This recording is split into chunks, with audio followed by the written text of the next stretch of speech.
বেশি যাব। এটার জন্য যা হচ্ছে ভালো হচ্ছে, ইনশাল্লাহ ফাঁকা ময়দানও যদি থাকে তাতেও আমরা খুশি।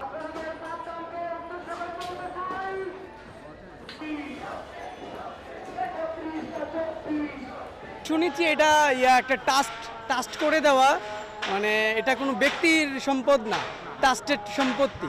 তো এটা আমি মনে করি যে ভাঙাটা উচিত হয় না, এটা সংরক্ষণ বা অন্য কোনো কাজে ইউজ করা যেত।